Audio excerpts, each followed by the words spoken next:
Welcome back, episode 3, Broken Boney, hosted by yours truly, AJ Metzen.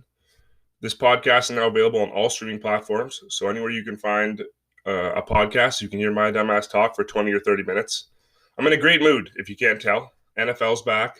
For the first time ever, NBA playoffs are going on in September. It's fall, my absolute favorite season.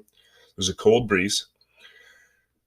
In context, for the last 5 months, I lived in a sweatshop, and I'm not being dramatic. It was ridiculous. It was like 30 degrees every day. I was dying. Just to cope with the heat, often days I would take like 3 or 4 cold showers, and I would find myself sweating, drying off from the cold showers. So I was going a little bit insane for sure. I was cuddling a fan. My best friend loved it to death. But with all that, school's back. The grind is here. I'm not mad. I'm not happy. It's put me back into a schedule. It's brought me back to reality. Like I have responsibilities, assignments now, things I haven't had in the last 5 months. Can't remember the last time I had a reason to wake up for anything super important other than my buddies texting me to hop on Call of Duty. It's going to be an adjustment though. I mean, I've already had 2 classes. I have 5 for the semester, 3 8 a.m.s, which is absolutely brutal. I'm nocturnal. I like going to bed at 2 a.m. I get everything done at midnight. I will clean my room swifter. My roommates probably hate me for it, but it's the way I am. Getting up, not my strong suit. 3 classes on Friday, not ideal. Would have never chosen it if, I had the option to pick anything different, but they're all program-specific courses, so didn't really have an option.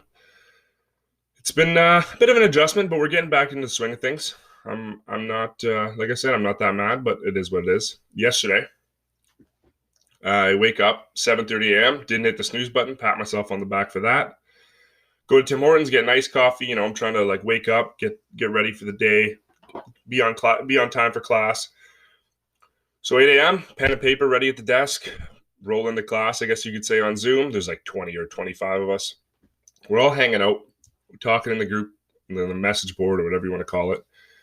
Like 10, 15 minutes rolls around, prof doesn't show up. And I'm like, whatever, leeway, it happens. I'm not going to judge because I don't show up to my 8 a.m. on time. 30, 45 minutes roll around. She's still not here. I'm like, holy shit. I'm cranky. I want to get out of this Zoom call. I want to go back to bed. Let's pick up the pace here. Well, hour in, she shows up, apologizes, blah, blah, blah. We're all like, yeah, whatever. Let's go. Come on. We want to get it over with. And the funny thing about this professor is she's a time Nazi. I've shown up to class late, and she's the type of professor to call you out. You'll walk in and she'll, oh, welcome to the class, Adam. Real name's Adam. Welcome to the class, Adam. Nice to have you. Nice to see you today. And everyone's looking at you and you're just mortified. You just want to sit down and be like, please, God, don't call me out. Well, she showed up late. It is what it is. Starts off the class with everyone's favorite game, the icebreaker. What's your name?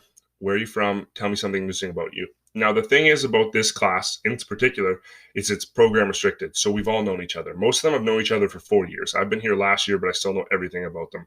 Hi, my name's AJ. You may know me as Adam, but I go by AJ. I'm from Sault Ste. Marie. Tell me something interesting about yourself. Well, due to a pandemic, I played video games for 6 hours a day for the last 5 months. I have nothing interesting. And even if there wasn't a pandemic, I don't know if I would because I gave away all my interesting facts last year. Now, I have 3 more classes left for the week, so I definitely going to have to do more icebreakers. And I think I'm just going to give people my SIN number if they want it. That's probably the only interesting thing left about me.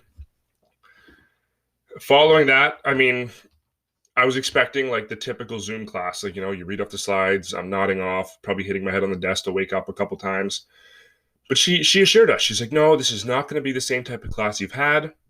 We'll be more interactive. I'll get you guys involved, the whole 9. And we're like, oh, perfect. That's awesome.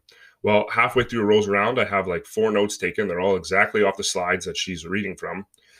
Now, it wouldn't be fair to call her a liar because she did somewhat of a good job, but I'm also not going to call her a truther. Shout out Jake and Josh. But it was a typical Zoom class. I'm going to have to adjust to it. I've taken some online classes, some bullshit electives that didn't really acquire a lot of attention, so I was never worried. But this is the first time I've had serious classes and an entire semester online, obviously. So it'll be an adjustment. We will see how it goes. It's bringing me back to reality, like I said, so I'm excited. Time to lock in, accomplish some shit. I got 1 year left, and I'm not trying to come back to school, so I got to get my assignments done, all that garbage on time, and get the hell out of here as soon as humanly possible. So last episode, I ended off by talking about my fate, and it all relied on one thing. The Boston Celtics versus Toronto Raptors. I'm a diehard Celtics fan. Me and my cousin Corey, only Celtics fans I know, he actually goes to school in Boston, so he left me here all alone. It's me versus the world is what it feels like. Me versus an entire country.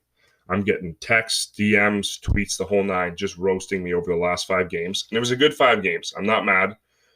2-2. And the part that annoyed me was Game 6 rolls around. The officiating, I don't want to be that stupid fan. This is the officiating ruined us the game. There were obviously other factors. But I'm also fucking pissed. I'm going to keep that a stack with you guys.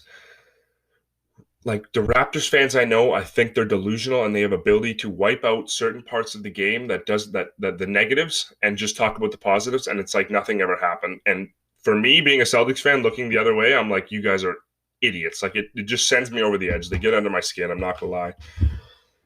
First 5 games, like I said, the officiating was bad, but it was in the side of Boston's favor. So I heard about it. I heard them bitch, whine, and cry for 5 games. You guys are getting the upper hand. You're paying off the refs. I'm like, listen, shut up. Okay. Another thing I hear, there's a man by the name of Marcus Smart, a man I will take a bullet for. I love to death. He is the hardest worker.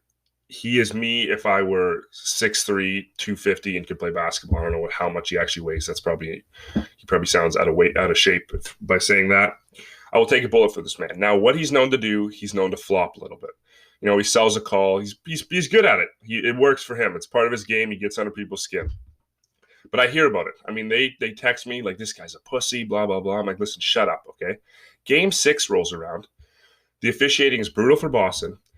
And the Raptors star point guard, Kyle Lowry, is flopping. He is creating an absolute theatrical experience. Now, I can guarantee one thing. Post-basketball career, he will have an Oscar under his belt in absolutely no time. He will get all the gigs. It's ridiculous. So, after Game 6, stressful game, double overtime, freaking out the entire time. You know what? I came back. When you hear someone bitch and cry for 5 games, it rubs off on me. It rubs off on anyone. So, of course, I came back with a couple chirps. You know, Marcus Smart doesn't flop half as much as Lowry. The officiating was brutal. Well, it's like it never happened. No, it was completely fair. Lowry didn't do his shit. I'm like, what game are you watching? Because I know we're not watching the same one. As much as I'm a diehard fan, I try to keep it 100 because I played basketball the entire time, like my entire life. So I know how it goes. Not to them. No, I am totally wrong. They saw nothing. I am completely delusional. It was frustrating. I mean, Game 6 was frustrating as a whole.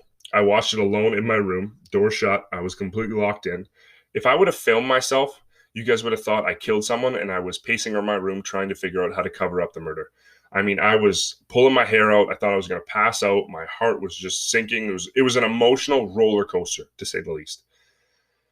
Now, Game 7, Friday night, I am nervous. I think Boston's going to win. I'm not being too confident. I don't want any bad karma, any bad juju. I'm trying to keep it as even as possible. But I'm telling you right now, if Boston loses, I don't know what I will do. I've currently purchased real estate in Saudi Arabia if I have to go off the grid if Boston loses. Excuse me. I will go into hiding. You won't hear. You won't see me. Nothing. Social media will be completely wiped. I don't know if I can take that backlash because, like I said, there's like 20 or 30 people easily coming for my throat if Toronto loses. And I'm prepared to take it. As sad as it is, I'm prepared. But I also don't think I'll have to. I got faith in the Celtics, faith in my boys. And you best believe if the Boston Celtics win, I'm coming for everyone's head. Like I will be loud. I will be obnoxious. I'm going to throw it in their face, but that's it. You get what you give. You know what I mean? So I'm expecting a Celtics win. I'm preparing somewhat for the worst. I'm not being a Debbie Downer. I'm not going to say they'll lose, but I'm a little bit nervous, but I'm sure they are too. They won't admit it because, like I said, they're delusional. I mean, Toronto people, I think, are a little bit weird in general. In my time being here, I went downtown 4 or 5 days ago, and I'm leaving the Eaton Center, and there's like loud noises, chants. I couldn't really tell. I walk outside, and it's like 30 people, probably ages 50 to 80, with big signs on, anti-mask, fuck mask, free country. I'm like, what is going on here? And they get in your face. Like, they love to yell. They're ridiculous when they do it. They have no regard for anyone else. They have no regard for the fact there's a pandemic going on. But that's all in part because it's not real. I mean, the crackhead on the corner told me, holding the sign, that the pandemic's real and the government's lying to us.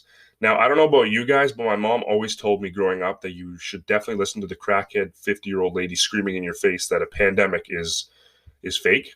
So, of course, I believed it, took my mask off instantly, threw it away. Guys, this whole thing is a sham. all the world leaders lied to us. They were just pulling a huge prank. Ashton Kutcher's going to come out in no time and tell us we all got, I guess you could say. It's stupid. I thought it was funny. I know some people get annoyed and you see it all over Instagram. I think it's funny because I don't know what belief they have that this whole thing's fake. It's ridiculous. Like, I think you got to be built differently. You have to be clinically insane to look at like a fact sheet and say, yeah, no, it's fake. They're completely bullshitting. And yet when you ask them about it, they'll be like, oh, I watched a video on YouTube about some 15-year-old boy who's a Trump supporter who told me the pandemic's fake. It's all a sham. So it's stupid. I mean, in general, I don't think masks are a bad thing. First off, it's a piece of fabric over your mouth. Okay, like they're acting like it's a 400-pound weight on your face and you can't breathe at all. Like, relax a little bit, Karen. It'll be all right. Take a deep breath. It's a piece of fabric. I honestly don't think masks are that bad. One, the first question I have for anybody listening: have you ever seen an attractive anti-mask protester? I'm going to say this: the mask is doing them a favor. It's making them look more attractive than they already weren't. That's what I find funny. I'm like, you should probably wear a mask. It would do you wonders. I mean, you look like complete shit. You're clearly up all night brainstorming how the hell you can change the world with your stupid protest outside of an Eaton Center with 20, 30 of your crackhead friends. Stupid as hell.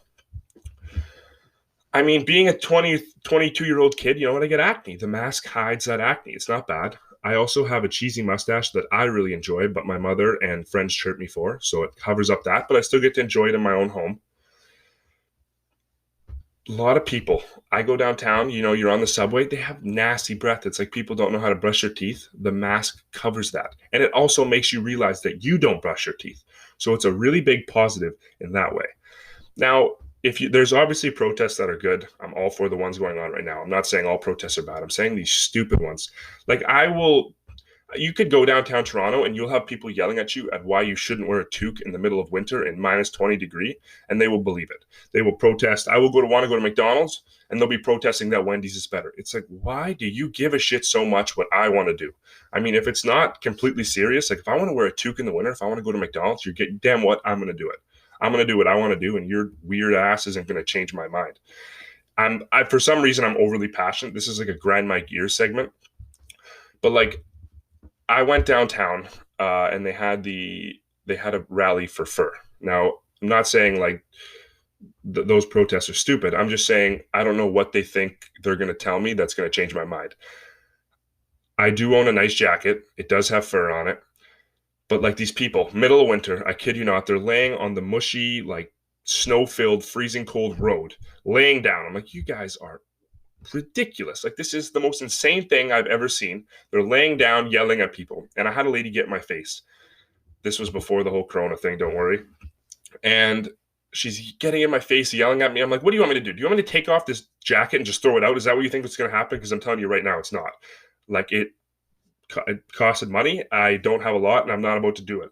Like, there's no point in time where she was going to yell enough in my face that I'm going to be like, all right, here, let me cut it up, throw it in the trash. I'll move on, freeze my ass off the whole ride home. Complete ridiculous. I don't know what it is with like, it's something happened in their childhood. I'm still trying to figure it out. Sometimes I'll just lay at night and wonder.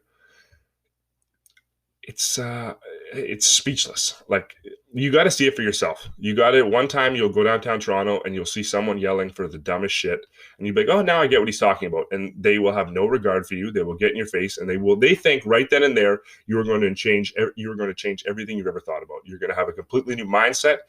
Coronavirus is fake. Don't ever go to McDonald's. And if you ever wear your toque in the winter again, you're a brain dead idiot. We'll see. Let me know if you guys ever fall for those tricks, and if you do, all the power to you. You're allowed to believe whatever you want, but you're also stupid. I'm just going to say that. Speaking of laying in bed, 2 nights ago, this is super random, kind of off topic. My dad sends me a TikTok, and I'm an avid TikTok user, and oftentimes I'll spend like 2 or 3 hours just watching TikToks before I get. It's not healthy. I should probably read a book more, but I don't. And I was thinking to myself, I'm like, if he ever gets to the side of TikTok that I see, which is the most toxic and horny place I've ever seen. It's worse than any forum you could read. It's worse than any Pornhub site you could go on. Insane. And I'm like, if he ever gets to that point where he sees some of the TikToks I do and he asks me about it, I will be mortified to tell him what's going on. For example, the Odell Beckham situation. Now, I'm not going to explain it. I'm not going to depth. I'm not saying it's real. I'm not saying it's fake. If you want to Google it, Google it. Be warned, it's ridiculous. I was in disbelief the morning I woke up and read it. But I think back, it's like the birds and the bees talk. Like when you were growing up, you knew the conversation was coming and you never wanted to have it with your parents. This is kind of how I feel. I never want to get to a point where I have to explain some horribly racist or horny or weird joke about TikTok that my dad sends me. It's something I fear, but I think it's going to be reality. I mean, TikTok's like the weirdest shit ever. It's as entertaining as it is. Like if you take a step back, you're like, what the fuck is wrong with people?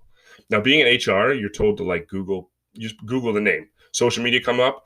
I'm mortified for the day where I have to Google someone and they have a great resume and they have the worst TikTok posts I've ever seen. And I'm not saying bad dancing. I'm saying just 15-year-old girls back when they were, 13 showing their hoo-haws for a guy with his ears pierced and a perm.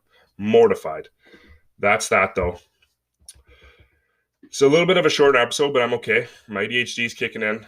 It's time to be like, you know what? They don't want to listen to me anymore, but I hope you guys really enjoyed. Loved recording this. This is one of my most favorite one. I was passionate as hell. Upcoming weeks, I want to have some people on. Believe it or not, my mother texted me and said she wants to come on down the line. And if you know her, you know that'll be an absolute treat. She's probably got some ridiculous stories about me. I know she does. You guys will love to hear them. Wild childhood, great lady. But that's kind of the direction I want to go in moving forward. Just have people come on, shoot the shit, share a couple laughs, some good stories, some stuff everyone can relate to.